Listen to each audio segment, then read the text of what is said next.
Assalamualaikum warahmatullahi wabarakatuh. Perkenalkan, nama saya Citra Sari Indah Utama Putri, kelas Teknik Komputer 3B dengan NIM 1701081040.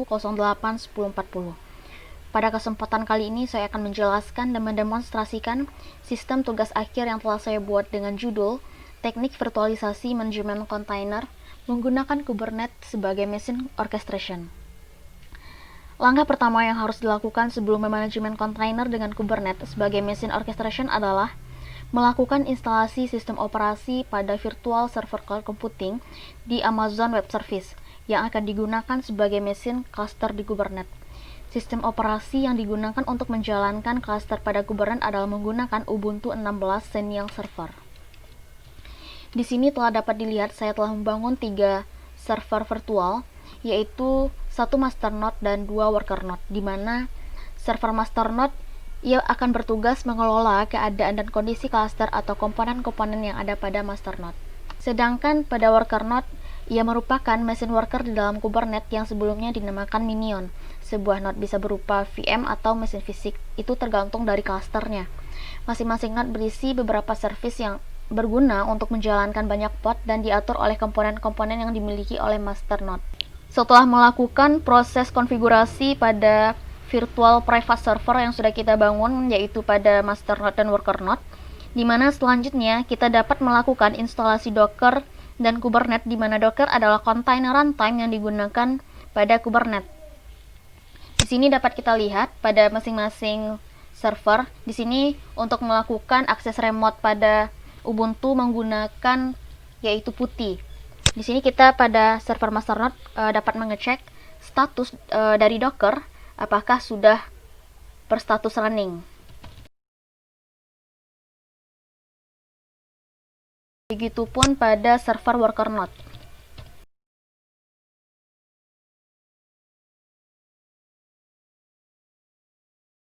Nah, di sini dapat kita lihat pada setiap server bahwasannya Docker sudah berhasil diinstal dan berstatus running. Selanjutnya yaitu kita dapat mengecek apakah sistem cluster Kubernetes sudah saling terhubung dalam satu jaringan, di mana sistem cluster Kubernetes ini terdiri dari 1 server master node dan 2 server worker node. Di sini dapat kita cek menggunakan perintah konfigurasi. Di sini kita sudah dapat melihat pada server master node bahwasannya sistem cluster Kubernetes sudah dapat kita bangun, yaitu terdiri dari 1 server master node dan 2 server worker node. Setelah berhasil menginstal Docker dan Kubernetes pada cluster sehingga sudah berstatus ready, selanjutnya dapat menginstal Kubernetes Dashboard UI Web Tool, di mana bertujuan untuk mempermudah admin dalam memonitoring status proses node cluster dan komponen Kubernetes untuk memanajemen container di Kubernetes cluster selama container running di Kubernetes. Di sini dapat dilihat bahwa Kubernetes Dashboard sudah berhasil diinstal sejak 42 hari yang lalu, di mana Kubernetes Dashboard sendiri sudah dapat dibuka portnya yaitu 32070 yang sudah di mapping dari port 443. Nah, Kubernetes Dashboard sendiri dapat diakses menggunakan IP public dari server worker node 1. Di sini langsung saja kita cobakan pada browser.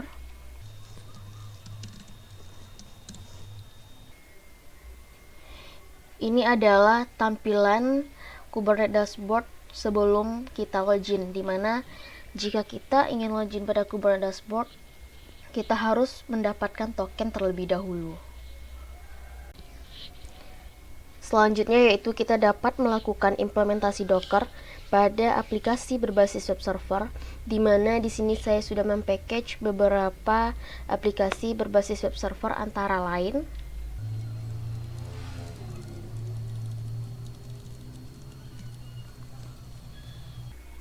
setelah saya mempackage beberapa aplikasi berbasis web server dengan membuat aplikasi sederhana nantinya, saya sudah menyimpannya pada server master node di dalam direktori home Ubuntu.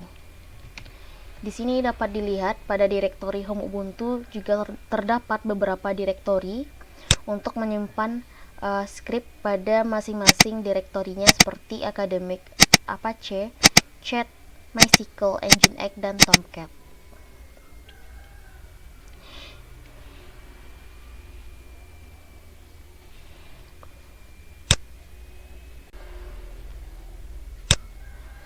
setelah kita melakukan teknik Dockerize pada aplikasi berbasis web server yang telah kita rancang, nantinya akan kita coba jalankan pada Docker Container, sehingga nanti kontainernya dapat dimanajemen oleh Kubernetes. Tujuan adanya Dockerize ini adalah sebagai wadah atau kontainer untuk mengepak atau memasukkan sebuah software secara lengkap beserta semua hal lainnya yang dibutuhkan oleh software tersebut hingga dapat berfungsi.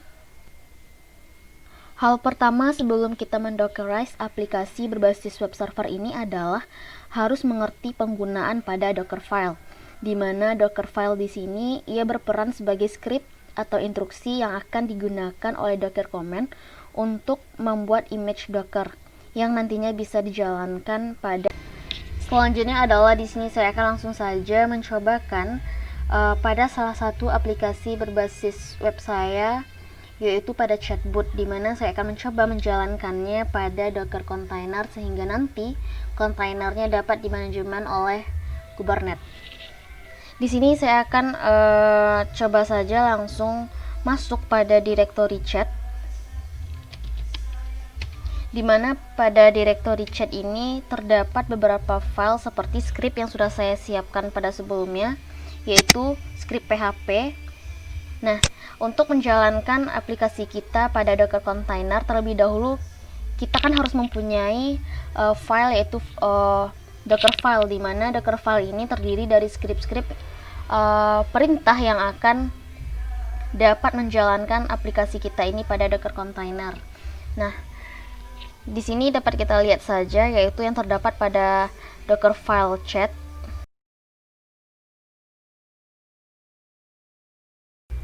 Setelah kita membuat skrip perintah pada file Dockerfile chat di aplikasi berbasis web server, hal serupa harus kita lakukan juga pada aplikasi lainnya yang akan kita jalankan pada Docker Container, yaitu seperti Academic, Golang, MySQL, Nginx, dan Tomcat, di mana nantinya kita juga akan mempunyai banyak kontainer dan akan dimanajemen pada Kubernetes. Nah, selanjutnya adalah kita dapat melakukan build binary engine, di mana nantinya akan ditambahkan ke dalam image, dan saat image akan dijalankan, aplikasi kita dapat running di Docker Container. Nah, image dan kontainer inilah nantinya yang akan dimanajemen pada Kubernetes. Di sini kita dapat melihat hasil dari build binary engine yang menghasilkan image dan kontainer yang sudah kita bangun dengan perintah konfigurasi docker image. Nah, di sini dapat dilihat adalah hasil build binary engine, di mana di sini terdapat repository image yang sudah berhasil dibangun dan juga terdapat tag-nya dan image ID beserta create-nya, di mana di sini saya sudah membangun image tersebut dalam jangka waktu 4 minggu yang lalu, juga ada 3 minggu yang lalu, 2 minggu yang lalu, dan 13 hari yang lalu. Dan ini adalah ukuran aplikasi kita yang sudah dikemas pada Docker. Selanjutnya kita dapat melihat list-list dari kontainer, di mana aplikasi kita sudah berhasil dijalankan pada Docker dan dikemas pada kontainer dengan menggunakan perintah konfigurasi docker ps. Nah, ini adalah terdapat kontainer kita yang sudah berhasil aplikasi kita dijalankan pada Docker Container. Setelah kita berhasil melakukan build binary engine terhadap aplikasi berbasis web server yang sudah kita lakukan tadi dan menghasilkan repository image dan dapat dijalankan pada Docker Container, kita dapat melakukan penyimpanan repository image tersebut pada Docker Registry, di mana pabrik Docker Registry dapat disebut dengan Docker Hub. Kita dapat melakukan perintah push melalui Docker Client ke Docker Registry untuk penyimpanan dan berbagi. Dan pengguna lain dapat melakukan perintah pull untuk mengunduh dan menjalankan aplikasi tersebut kembali. Di sini saya sudah mempunyai akun Docker Hub. Jika belum mempunyai akun Docker Hub, kita dapat membuatnya terlebih dahulu. Tapi di sini saya sudah mempunyai akun Docker Hub dengan nama saya sendiri, yaitu Citra Sari. Nah, di mana repository Docker image saya sudah saya push atau saya upload pada Docker Hub. Nah, di sini dapat kita coba.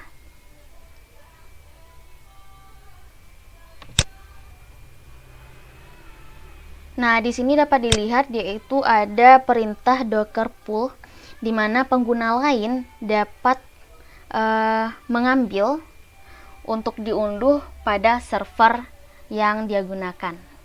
Itulah kelebihan dari Docker.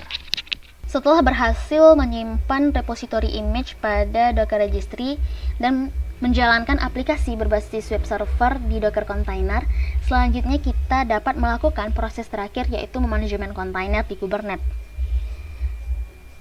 Kita dapat melakukan proses persiapan untuk manajemen kontainer di Kubernetes ini dengan teknik deployment dan service, di mana nantinya kontainer kita akan dienkapsulasi menjadi pod pada Kubernetes dengan pengelolaan dalam beberapa resource yang dapat disederhanakan dengan mengelompokkannya ke dalam file eksistensi.yaml. Di sini saya akan langsung saja mencobakan pada salah satu aplikasi berbasis web server yang telah saya buat, yaitu Chatbot, di mana pada direktori home Ubuntu Chat saya telah membuat dua file YAML, yaitu MySQL deployment.yaml dan PHP deployment.yaml. Pertanyaannya, kenapa saya membuat dua file YAML di sini? Karena pada aplikasi Chatbot ia membutuhkan database untuk menyimpan data-data dari aplikasi tersebut. Nah, selanjutnya sebelum kita melakukan apply atau melakukan manajemen kontainer aplikasi Chatbot kita pada Kubernetes, terlebih dahulu kita harus menyeting pada file PHP, yaitu tepatnya pada config, untuk menambahkan koneksi agar nantinya database dan aplikasi saling berkomunikasi. Nah, selanjutnya kita dapat melihat apa-apa saja yang terdapat pada script YAML MySQL yang telah kita buat, dan juga pada script PHP yang telah kita buat juga pada aplikasi Chatbot. Nah, dapat dilihat di sini adalah script yang terdapat pada MySQL deployment.yaml dan pada PHP deployment.yaml. Nah, agar database dan aplikasi saling terhubung di Kubernetes, nantinya ia akan membentuk sebuah pod, di mana pod MySQL dan pod PHP harus saling berkomunikasi di Kubernetes sehingga klien dapat mengakses atau menggunakan layanan yang telah kita buat. Pada MySQL, kita harus menambahkan beberapa environment, yaitu pada spek container terdapat beberapa environment. Dapat kita lihat. Untuk environment sendiri itu sesuai kebutuhan. Kebetulan pada aplikasi sederhana yang saya buat, yaitu aplikasi Chatbot ini, saya hanya butuh beberapa environment di file eksistensi.yaml MySQL saya. Selanjutnya adalah kita dapat mengecek hasil exposing secara keseluruhan dari proses apply file eksistensi.yaml dari masing-masing aplikasi berbasis web server, sehingga kontainer kita dapat dimanajemen oleh Kubernetes, di mana kita dapat melakukan konfigurasi kubectl get all. Nah, di sini terdapat beberapa kolom, yaitu pertama pod, di mana pod ini ia adalah hasil dari enkapsulasi kontainer, sehingga di Kubernetes dia dinamakan sebuah pod. Nah, selanjutnya yaitu service, di mana service ini adalah sudah memberikan layanan atau akses sehingga kita dapat mengakses pod tersebut secara publik. Sedangkan deployment ini yang telah menyebarkan aplikasi kita di Kubernetes. Dan terakhir yaitu replika set, ialah yang menjaga replika-replika dari pod, dan replika set juga lah yang memastikan pod kita ini dapat berjalan dengan baik di Kubernetes. Ya, kira-kira begitulah. Selanjutnya yaitu kita akan mencoba mengakses pod secara publik, di mana pod kita itu adalah aplikasi berbasis web server yang sudah dikemas pada Docker Container, dan kontainer dienkapsulasi menjadi pod pada Kubernetes. Sebelum kita melihat atau mengecek pod kita secara publik di browser, terlebih dahulu kita akan melihat pod kita bekerja di server worker node mana, entah itu server worker node 1 atau server worker node 2. Untuk melihat lebih jelasnya, kita dapat menggunakan konfigurasi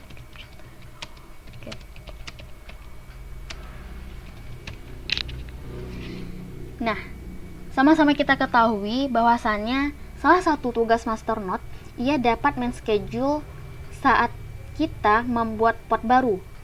Dia akan men-schedule pod kita bekerja pada worker node 1 atau worker node 2. Di sini dapat kita lihat, ini adalah nama-nama pod kita sesuai dengan aplikasi berbasis web server yang telah kita buat dan berstatus running.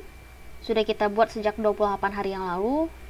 Dan di sini terdapat IP host atau IP lokal dari pod, dan ini adalah node di mana pod kita dapat bekerja. Dan di sini dapat lihat bermacam-macam, yaitu ada di worker node 1 dan di worker node 2. Lanjut saja, kita dapat langsung tes pada browser aplikasi berbasis web server kita yang sudah dideploy oleh Kubernetes dan kontainernya di manajemen juga di Kubernetes. Nah, ini adalah sudah dapat saya akses. Ini adalah tampilan dari Nginx. Ini adalah tampilan dari aplikasi CRUD, yaitu PHP. Dan ini adalah Golang kita yang dapat diakses menggunakan IP public worker node 2 dan Apache juga dari worker node 2. Tomcat menggunakan IP public dari worker node 1, dan terakhir yaitu Chatbot, di mana menggunakan IP public dari worker node 1. Nah, dapat kita tes karena Chatbot memakai database. Nah, untuk kita agar bisa running pada Kubernetes dashboard untuk memonitoring kontainer kita di Kubernetes, terlebih dahulu kita harus memasukkan token, di mana token tersebut dapat kita panggil pada cluster di master node menggunakan perintah konfigurasi yang sudah kita masukkan. Dan ini adalah token untuk kita login pada Kubernetes dashboard. Setelah kita copy, langsung saja kita pastekan dan kita coba login. Nah, di sini adalah tampilan awal dari Kubernetes dashboard, di mana di sini kita dapat memonitoring resource container yang digunakan pada Kubernetes. Nah, di sini terdapat fitur cluster. Salah satunya di sini terdapat node. Nah, ini adalah node yang telah kita gunakan, yaitu worker node 1, worker node 2, dan worker node 1 dan master node, di mana dia adalah satu kesatuan yang disebut dengan cluster dan sudah berstatus ready. Nah, kita dapat melihat pada worker node 1. Di sini terdapat metadata dan resource information, system information, dan allocation. Terdapat CPU, memory, dan condition. Nah, di sini adalah pod yang aktif di worker node 1. Terdapat DB Academic, PHP Dev Deployment, SQLDB, Tomcat, dan lain-lain. Nah, selanjutnya kita juga dapat melihat pada worker node 2. Sama seperti worker node 1 juga terdapat metadata, resource information, system information, allocation, condition, dan pod.